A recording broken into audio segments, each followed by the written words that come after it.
Over the course of NBA history, we have witnessed a number of dynasties rise and fall. Winning multiple championships in a short period of time requires a great deal of preparation and work on the part of the franchise. Oftentimes, the beginning of a dynasty is unexpected and the very definition of a feel-good story, but when it ends, it can feel like the end of the franchise for good.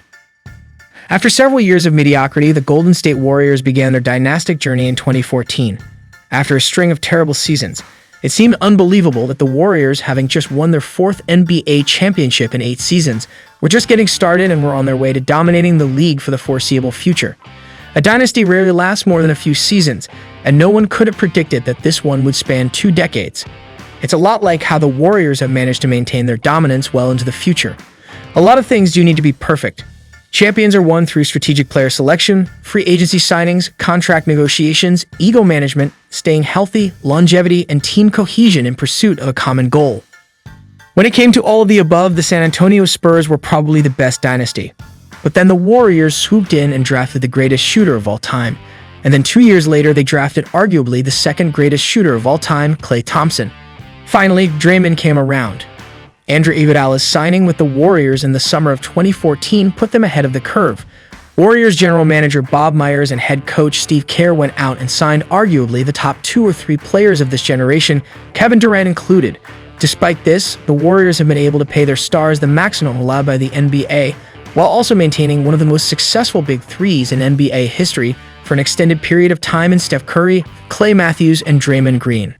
However, eras change, and that's what kills most NBA dynasties in the end. The dynasty of the San Antonio Spurs came to an end as a result of the team's aging superstars. Personal conflicts led to the demise of the Lakers dynasty in the early 2000s. The 1990s Chicago Bulls dynasty ended for a variety of reasons, but I think they might have won even more championships if their egos hadn't finally gotten in the way.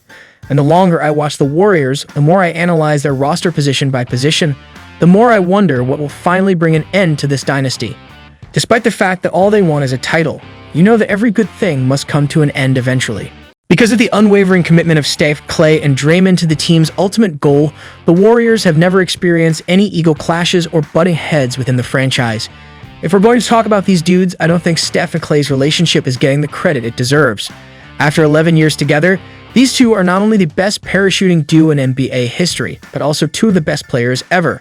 Steph has been named MVP multiple times, and Klay Thompson is widely regarded as one of the game's all-time great shooters and the mastermind behind the highest-scoring quarter in NBA history.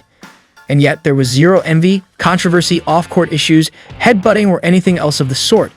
It's just a really cool bromance that everyone calls the Splash Brothers. And if ego doesn't destroy this dynasty, then what will? Will old age be the end result? Is money going to be a problem? It's also possible that up-and-coming players on the team will demand more attention. Without a doubt, the Warriors will rely heavily on the emergence of their young talent in order to compensate for the inevitably declining play of the Big Three. That's the way the cookie crumbles. When Tim Duncan, Tony Parker, and Manu Ginobili of the San Antonio Spurs reached the twilight of their careers, the team was a serious contender. Can you explain what took place? The Spurs continue to be one of the NBA's best teams thanks to the emergence of young talent, most notably Kawhi Leonard, who won Finals MVP in 2014 as Tim Duncan's career came to a close. The Spurs' 20-year postseason streak came to an end not long after Kawhi Leonard left. Just as with the Warriors, in contrast to the Spurs' Big Three from their last championship run, Steph, Klay, and Draymond are all younger than 30. The next season, Steph Curry will be 35, Klay will be 33, and Draymond will be 32. The Warriors will need to rely on players like Jordan Poole, Andrew Wiggins, and even James Wiseman and Jonathan Kuminga, who are both on the up and up sooner rather than later. These players have become crucial to the success of the Warriors and their dynasty. However, a single season can bring dramatic change. If you recall, I mentioned that the Warriors' lack of financial resources has never been much of a problem. Paying 3 or 4 players max contracts over the course of a few seasons is one thing. Paying those same 3 players max dollars and then paying your younger stars more max dollars is something else entirely.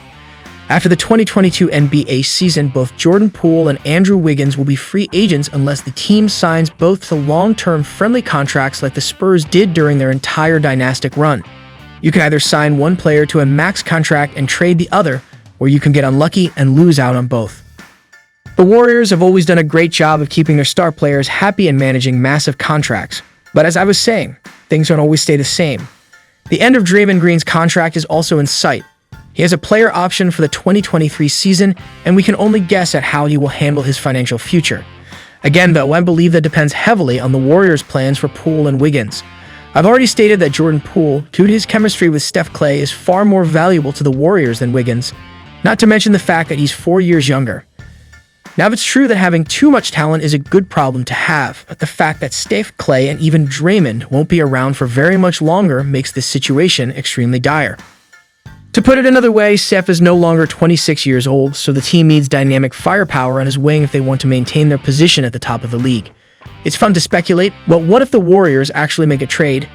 Is it possible that there will be a major personnel change soon?